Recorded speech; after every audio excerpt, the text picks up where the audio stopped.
กรมสมเด็จพระเทพรัตนราชสุดาสยามบรมราชกุมารีแห่งราชอาณาจักรไทยได้เดินทางเยี่ยมยามสาธารณรัฐประชาธิปไตยประชาชนลาวอย่างเป็นทางการพร้อมทั้งจะเข้าร่วมพิธีเปิดการนำไส้อาคารหลังใหม่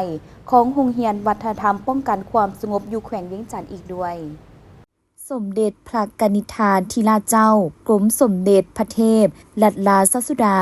สยามบรมราชกุมารีแห่งราชอาณาจักรไทยได้เดินทางมาเยี่ยมยามสาธารณรัฐประชาธิปไตยประชาชนลาวในตอนบ่ายของวันที่21เมษายนนี้เพื่อตอบสนองตามการเสื้อเสริญของพระราชทานทองลุ้นศรีสุฤทธิ์ประธานประเทศแห่งสาธารณรัฐประชาธิปไตยประชาชนลาวโดยจะดำเนินการเยี่ยมยามลาวในระหว่างวันที่21-24เมษายน2025เพื่อสืบต่อฮัดแน่นและเสริมขยายสายพัวพันมิตรภาพและการหัวมือฐานบ้านใกล้เฮือนเคียงที่ดีระหว่างสาธารณรัฐประชาธิปไตยประชาชนลาวและราชอาณาจักรไทยให้แน่นแฟ้นยิ่งขึ้น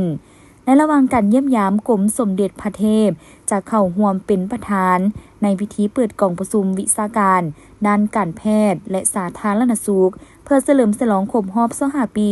โครงการฝึกอบรมเทคโนโลยีทั้งการแพทย์และสาธารณสุขสำหรับบุคลากรการแพทย์ของสาธารณรัฐประชาธิปไตยประชาชนลาวนอกนั้น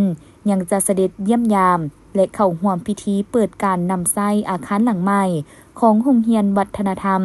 ป้องกันความสงบอยู่แขวงเวียงจันทน์ศูนย์พัฒนาและบริการด้านการเกษตรห้วยซ้อนห้วยซัวอยู่นครหลวงจันทน์อีกด้วย